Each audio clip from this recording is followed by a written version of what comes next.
नमस्कार, स्वागत है आपका हमारी फिनिक्स एकेडमी के यूट्यूब चैनल पर। दोस्तों, आज है 2 मई 2020 और 2 मई 2020 से करंट अफेयर्स के जितने भी इंपॉर्टेंट क्वेश्चन बन सकते हैं सारे इस वीडियो में डिस्कस करने वाला हूं। तो दोस्तों, पूरा वीडियो बहुत ही ध्यान से देखिए क्योंकि लास्ट में आपसे एक क्वेश्चन भी पूछूंगा जिसका आंसर कमेंट बॉक्स में बताना है। दोस्तों, इस वीडियो की PDF फाइल प्राप्त करने के लिए आप हमारे टेलीग्राम चैनल से जुड़ सकते हैं और वहां से अन्य प्रकार की भी PDF डाउनलोड कर सकते हैं। दोस्तों, अभी तक आपने हमारा चैनल सब्सक्राइब नहीं किया है तो फटाफट करके चैनल को सब्सक्राइब कर लें और बेल आइकन को दबाना बिल्कुल भी ना भूलें। तो दोस्तों, चलते हैं, शुरू करते हैं आज की करंट अफेयर्स। लेकिन आज की करंट अफेयर्स से पहले कल का रिवीजन कर लेते हैं। तो कल का रिवीजन में पहला क्वेश्चन आपके सामने आ चुका है। तो पहला क्वेश्चन है, कतर में भारत के अगले राजदूत किसे नियुक्त किया गया? तो दोस्तों, कतर में भारत के अगले राजदूत दीपक मित्तल जी को, किसे? दीपक मित्तल साहब को कतर में भारत के अगले राजदूत के रूप में नियुक्त किया गया। दोस्तों, क्वेश्चन नंबर दूसरा था, कोविड-19 डैशबोर्ड प्रकृति किसने विकसित किया है? तो दोस्तों, याद रखना है, कोविड-19 डैशबोर्ड प्रकृति IIT दिल्ली ने विकसित किया है। अगला क्वेश्चन था, क्वेश्चन नंबर तीसरा, हाल ही में बॉलीवुड के स्टार अभिनेता ऋषि कपूर का निधन हुआ, उनकी पहली फिल्म कौन सी थी? तो दोस्तों, आपको याद रखना है, मेरा नाम जोकर उनकी पहली फिल्म थी। क्वेश्चन नंबर 4, लोक उद्यम चयन बोर्ड का अध्यक्ष किसे नियुक्त किया गया है? तो दोस्तों, याद रखिए, लोक उद्यम चयन बोर्ड का अध्यक्ष राजीव कुमार जी को नियुक्त किया गया है। क्वेश्चन नंबर 5 आपके सामने आ चुका है, अमेरिका क्रिकेट टीम का कोच किसे नियुक्त किया गया है? तो दोस्तों, आपको याद रखना है, अमेरिका क्रिकेट टीम का कोच जे अरुण कुमार जी को नियुक्त किया गया है। दोस्तों, क्वेश्चन नंबर 6 आपके सामने आ चुका है, ICC ने दीपक अग्रवाल को क्रिकेट टीम की सभी गतिविधियों से कितने साल के लिए बैन कर दिया है? तो आपको याद रखना है, दीपक अग्रवाल जी को 2 साल के लिए ICC ने बैन कर दिया है। क्वेश्चन नंबर 7, संयुक्त राष्ट्र में भारत के अगले स्थायी प्रतिनिधि के रूप में किसे नियुक्त किया गया है? तो दोस्तों, याद रखना, संयुक्त राष्ट्र में भारत के अगले स्थायी प्रतिनिधि के रूप में TS तिरुमूर्ति जी को नियुक्त किया गया है। क्वेश्चन नंबर 8 आपके सामने आ चुका है। तो क्वेश्चन नंबर 8 है, PNB हाउसिंग फाइनेंस लिमिटेड के MD और CEO किसे नियुक्त किया गया है? तो दोस्तों, किसे नियुक्त किया गया है? तो आपको याद रखना है, नीरज व्यास जी को नियुक्त किया गया है। दोस्तों, क्वेश्चन नंबर 9, मूडीज ने भारत की GDP पूर्वानुमान को घटाकर कितना कर दिया है? तो आपको याद रखना है, मूडीज ने भारत की GDP पूर्वानुमान को घटाकर 0.2% कर दिया है। कितना कर दिया? तो आपको याद रखना है, 0.2% कर दिया है। दोस्तों, क्वेश्चन नंबर 10 है, भारत को ऊर्जा क्षेत्र में सहयोग के लिए किसने $346 मिलियन के ऋण को मंजूरी दी है? तो आपको याद रखना है, $346 मिलियन के ऋण की मंजूरी ADB ने की है। किसने? ADB ने, एशियन डेवलपमेंट बैंक। दोस्तों, क्वेश्चन नंबर 11 आपके सामने आ चुका है, हाल ही में किस राज्य ने जीवन अमृत योजना शुरू की है? तो आपको याद रखना है, मध्य प्रदेश राज्य ने। तो दोस्तों, चलते हैं आज की मोस्ट इंपॉर्टेंट करंट अफेयर्स की ओर। तो पहला क्वेश्चन आपके सामने आ चुका है, हाल ही में अंतर्राष्ट्रीय श्रमिक दिवस कब मनाया गया? तो दोस्तों, आपको याद रखना है, वेरी इंपॉर्टेंट क्वेश्चन है, अंतर्राष्ट्रीय श्रमिक दिवस मनाया गया 1 मई को। कब मनाया जाता है? तो आपको याद रखना है, 1 मई को मनाया जाता है। तो चलते हैं इंपॉर्टेंट फैक्ट की ओर। तो इंपॉर्टेंट फैक्ट क्या है दोस्तों, हर साल 1 मई को विश्व भर में इंटरनेशनल लेबर डे यानी अंतर्राष्ट्रीय श्रम दिवस मनाया जाता है। दोस्तों, इसे अंतर्राष्ट्रीय श्रमिक दिवस और मई दिवस के रूप में भी जाना जाता है। यह दिन दुनिया भर में श्रमिकों के योगदान को सम्मानित करने के लिए मनाया जाता है। दोस्तों, वर्ष 1891 में पहली बार 1 मई को औपचारिक रूप से प्रत्येक वर्ष अंतर्राष्ट्रीय श्रम दिवस के रूप में मनाया जाने की घोषणा की गई थी। दोस्तों, यहीं पर बात आई है मई की, तो मई के कुछ महत्वपूर्ण दिनों की चर्चा कर लेते हैं। तो दोस्तों, 1 मई को मनाते हैं विश्व श्रमिक दिवस। क्या मनाते हैं? 1 मई को विश्व श्रमिक दिवस मनाते हैं। 3 मई को विश्व प्रेस स्वतंत्रता दिवस, 8 मई को मनाते हैं विश्व प्रवासी पक्षी दिवस। 8 मई को ही मनाते हैं अंतर्राष्ट्रीय थैलेसीमिया दिवस। 8 मई को ही मनाते हैं विश्व रेड क्रॉस दिवस। वेरी इंपॉर्टेंट है, 8 मई को विश्व रेड क्रॉस दिवस के रूप में मनाते हैं। 11 मई को मनाते हैं राष्ट्रीय प्रौद्योगिकी दिवस। 12 मई को मनाते हैं विश्व नर्स दिवस। 15 मई को मनाते हैं विश्व परिवार दिवस और 17 मई को मनाते हैं विश्व दूरसंचार दिवस। 18 मई को मनाते हैं विश्व संग्रहालय दिवस। 21 मई को मनाते हैं आतंकवाद विरोधी दिवस। दोस्तों 22 मई को मनाते हैं जैविक विविधता दिवस और 29 मई को मनाते हैं माउंट एवरेस्ट दिवस। याद रखना, 29 मई को मनाते हैं माउंट एवरेस्ट दिवस और 31 मई को वेरी इंपॉर्टेंट है विश्व तंबाकू रोधी दिवस मनाते हैं। विश्व तंबाकू रोधी दिवस के रूप में 31 मई को मनाते हैं। चलते हैं क्वेश्चन नंबर दूसरे पर। तो क्वेश्चन नंबर दूसरा आपके सामने आ चुका है। स्वास्थ्य कर्मियों को सम्मानित करने के लिए वी विल विन अभियान किसने शुरू किया है? तो दोस्तों वी विल विन अभियान किसने शुरू किया है? तो आपको याद रखना है फीफा ने चालू किया है। किसने चालू किया है? फीफा ने शुरू किया है। दोस्तों इंपॉर्टेंट फैक्ट की बात करें तो federation international D football association यानी कि फीफा ने वी विल विन नामक एक नया अभियान शुरू किया है। दोस्तों फीफा ने इस अभियान के तहत उन स्वास्थ्य कार्यकर्ताओं और अन्य पेशेवरों के सम्मान में एक विशेष वीडियो संदेश जारी किया है जो कोविड-19 महामारी के दौरान समाज को सुचारू रखने में लगे हुए हैं।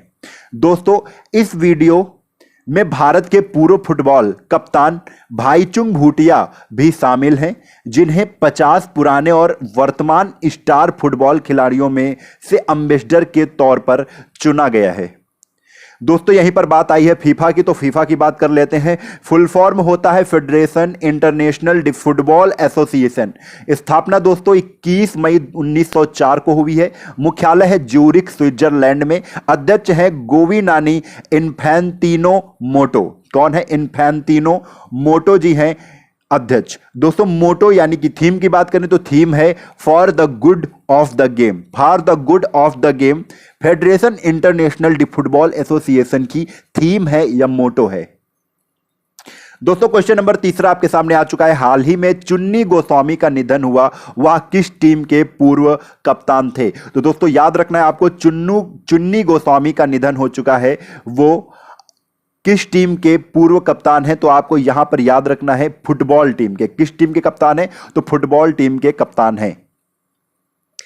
दोस्तों इंपॉर्टेंट फैक्ट की बात करें तो भारत के पूर्व फुटबॉल कप्तान चुन्नी गोस्वामी का निधन हो गया है। वह 1962 के एशियाई खेलों में स्वर्ण पदक जीतने वाली भारतीय फुटबॉल टीम के कप्तान थे। दोस्तों उनकी कप्तानी में भारत 1964 में एशियाई कप में विजेता रहा था।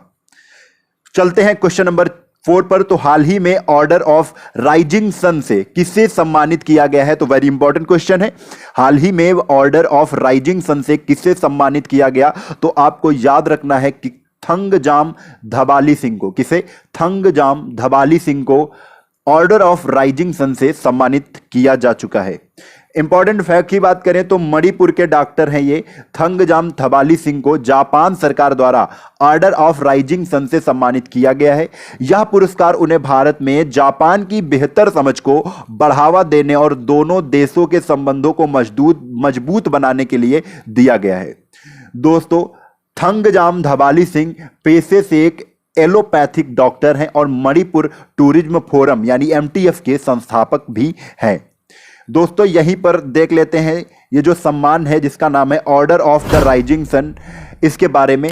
तो ऑर्डर ऑफ राइजिंग सन सम्मान जापान की संस्कृति, पर्यावरण संरक्षण के प्रचार और अंतरराष्ट्रीय संबंधों में उपलब्धि हासिल करने वाले व्यक्ति को दिया जाता है। दोस्तों इस सम्मान की शुरुआत जापान के बादशाह मेइजी ने 1875 में की थी। किसने की थी? तो मेइजी ने इस सम्मान की शुरुआत की थी और 1875 में की थी। दोस्तों बात आई है जापान की, तो राजधानी है टोक्यो, मुद्रा है येन, प्रधानमंत्री है Shinzo Abe. Shinzo Abe Japan के प्राइम मिनिस्टर हैं।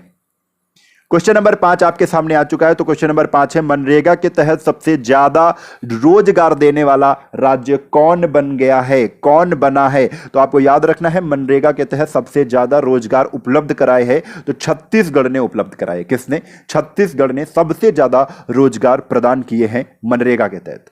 इंपॉर्टेंट फैक्ट की बात करें तो दोस्तों छत्तीसगढ़ कोविड-19 महामारी के कारण लगे राष्ट्रव्यापी लॉकडाउन में महात्मा गांधी राष्ट्रीय ग्रामीण रोजगार गारंटी अधिनियम यानी कि मनरेगा के तहत रोजगार देने के मामले में राज्यों की सूची में पहले नंबर पर स्थापित है। दोस्तों ग्रामीण अर्थव्यवस्था को पुनर्जीवित करने और लोगों की आजीविका को सुरक्षित रखने और राज्य के प्रयास के तहत छत्तीसगढ़ में कुल 18.52 लाख मजदूर कार्यरत हैं। चलते हैं क्वेश्चन नंबर 6 पर। तो इंपॉर्टेंट क्वेश्चन है क्वेश्चन नंबर 6। निक्केई एशिया पुरस्कार 2020 के लिए किस व्यक्ति को चुना गया है? तो दोस्तों याद रखिए, निक्केई एशिया पुरस्कार 2020 के लिए थलप्पिल प्रदीप को, किसे? थलप्पिल प्रदीप को चुना गया है। किसके लिए? तो निक्केई एशिया पुरस्कार 2020 के लिए। दोस्तों इंपॉर्टेंट फैक्ट है कि आईआईटी मद्रास के प्रोफेसर थलप्पिल प्रदीप को निक्केई एशिया पुरस्कार 2020 के लिए चुना गया है। दोस्तों प्रोफेसर थलप्पिल प्रदीप को निक्की एशियाई पुरस्कार 2020 विज्ञान और प्रौद्योगिकी की श्रेणी में दिया जाएगा। दोस्तों उन्हें पुरस्कार से नैनो प्रौद्योगिकी आधारित जल शुद्धिकरण के उत्कृष्ट कार्य के लिए सम्मानित किया जाएगा। चलते हैं अगले क्वेश्चन पर। तो क्वेश्चन नंबर 7 आपके सामने आ चुका है। गूगल पे इंडिया की नई सलाहकार किसे नियुक्त किया गया है? तो दोस्तों आपको याद रखना है, गूगल पे इंडिया की नई सलाहकार को नियुक्त किया गया है, उनका नाम है शिखा शर्मा जी। किसे नियुक्त किया गया है? तो आपको याद रखना है, शिखा शर्मा जी को गूगल पे इंडिया की नई सलाहकार के रूप में नियुक्त किया गया है। दोस्तों इंपॉर्टेंट फैक्ट की बात करें तो एक्सिस बैंक की पूर्व सीईओ शिखा शर्मा को गूगल पे इंडिया का सलाहकार नियुक्त किया गया है। गूगल पे यूनिफाइड पेमेंट्स इंटरफेस के लिए एक प्रमुख ऐप है जो अमेजन पे, पेटीएम आदि के जरिए यूपीआई की सुविधा मुहैया कराता है। दोस्तों शर्मा की नियुक्ति गूगल पे इंडिया के कार्ड आधारित ऑफर के लिए मार्ग तलाशने के लिए किया गया है दोस्तों, जिसे जल्द ही लॉन्च किया जा सकता है। इसके अलावा शर्मा आईटी प्रमुख टेक महिंद्रा के बोर्ड में स्वतंत्र निदेशक के रूप में भी सक्रिय हैं। दोस्तों यहीं पर बात हुई है गूगल की, तो स्थापना हुई है सितंबर 1998 में। संस्थापक हैं तो संस्थापक आपको याद रखना है सर्गेई ब्रिन और लैरी पेज गूगल के संस्थापक हैं। मुख्यालय की बात करें तो कैलिफोर्निया यूएसए में गूगल का मुख्यालय है और सीईओ हैं सुंदर पिचाई जी। कौन है? सुंदर पिचाई सीईओ हैं गूगल के। दोस्तों अल्फाबेट इंक गूगल की मूल कंपनी है, आपको याद रखना है, अल्फाबेट इंक गूगल की मूल कंपनी है। क्वेश्चन नंबर 8 आपके सामने आ चुका है। विकास अभय ऋण योजना की शुरुआत किस बैंक के द्वारा की गई है? तो दोस्तों विकास अभय ऋण योजना की शुरुआत कर्नाटक विकास ग्रामीण बैंक के माध्यम से की गई है। दोस्तों इंपॉर्टेंट फैक्ट की बात करें तो कर्नाटक विकास ग्रामीण बैंक केवीजीबी ने सूक्ष्म लघु और मध्यम उद्यम उधारकर्ताओं को राहत देने के लिए विकास अभय नामक एक ऋण योजना आरंभ की है। दोस्तों यह योजना कर्नाटक में धारवाड़ के उन उधारकर्ताओं के लिए शुरू की गई है जिनकी व्यावसायिक गतिविधियां कोविड-19 महामारी के कारण बाधित हुई हैं। दोस्तों यह ऋण सुविधा मौजूदा एमएसएमई ग्राहकों के लिए ही होगी जो 29 फरवरी तक नियमित चालू रहे हैं। दोस्तों इसमें 1 लाख रुपए तक का अधिकतम ऋण प्रदान किया जाएगा जिसमें सिक्योरिटी नहीं ली जाएगी तथा जिसे उधारकर्ताओं को 36 महीनों में चुकाना होगा। दोस्तों यहीं पर बात आई है कर्नाटक विकास ग्रामीण बैंक की, तो कर्नाटक विकास ग्रामीण बैंक का मुख्यालय आपको याद रखना है धारवाड़ कर्नाटक में है और अध्यक्ष कौन है? तो पी गोपी कृष्ण अध्यक्ष हैं कर्नाटक विकास ग्रामीण बैंक के।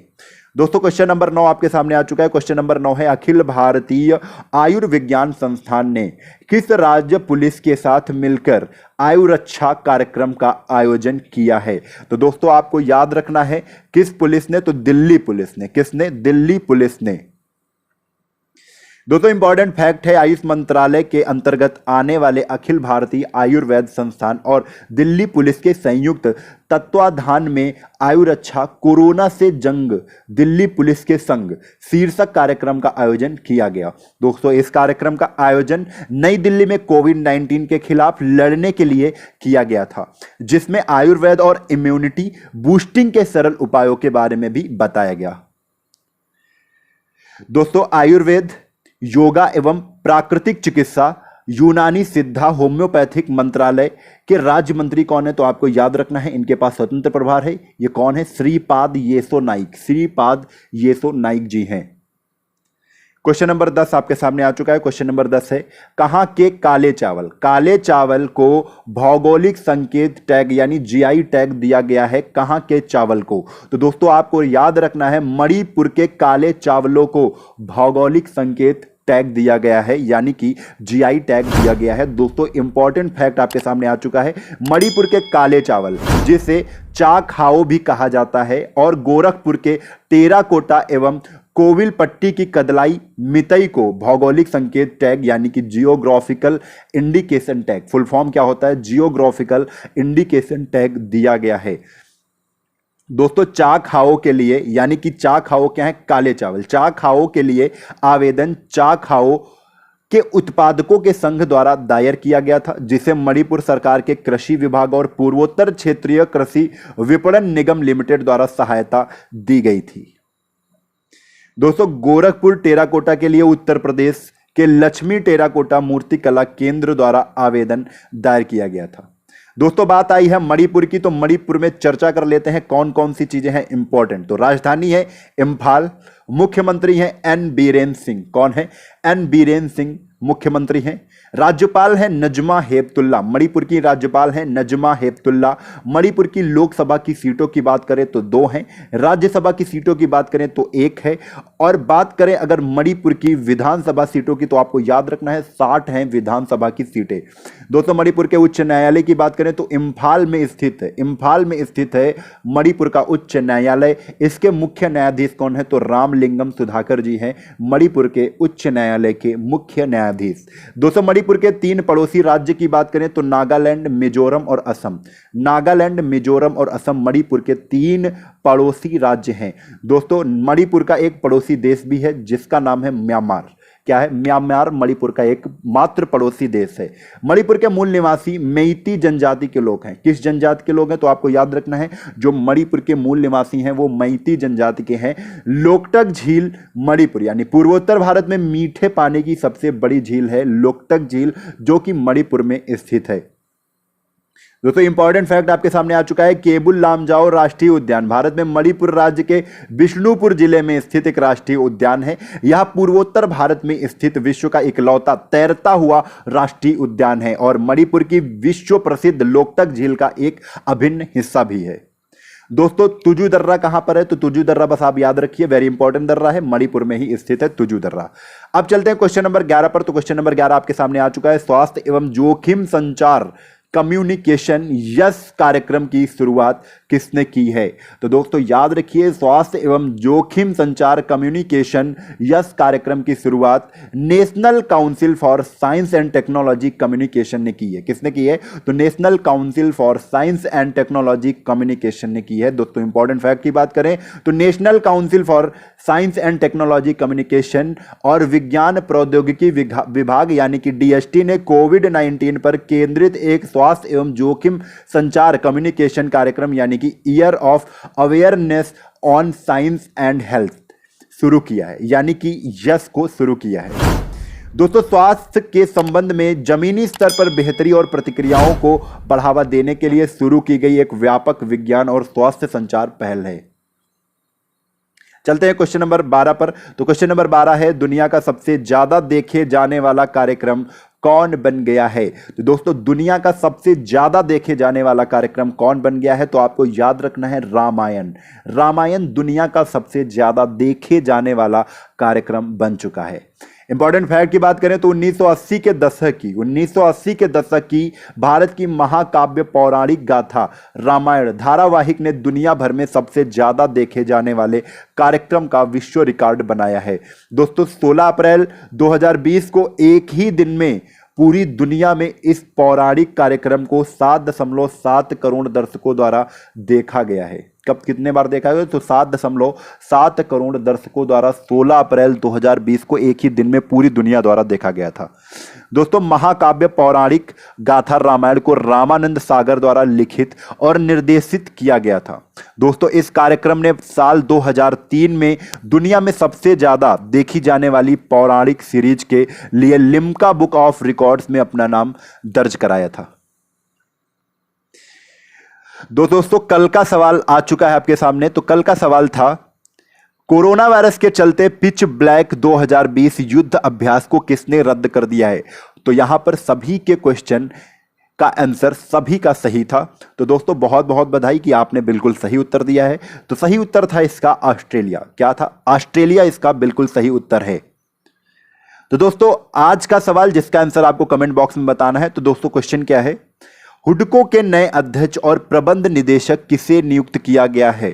तो दोस्तों इंपॉर्टेंट क्वेश्चन है, हुडको के नए अध्यक्ष और प्रबंध निदेशक किसे नियुक्त किया गया है, आपको इसका आंसर कमेंट बॉक्स में बताना है। दोस्तों आप बताया जरूर करें, क्योंकि आप जो भी बताते हैं या लिखते हैं वो आपको हमेशा याद रहता है। तो दोस्तों अगर वीडियो आपको अच्छी लगी है तो अपने दोस्तों में ज्यादा से ज्यादा शेयर करें और वीडियो को लाइक करना ना भूलें। तो दोस्तों आज के लिए इतना ही, कल फिर मिलते हैं इसी उत्साह और उमंग के साथ। तब तक के लिए जय हिंद, जय भारत, वंदे मातरम।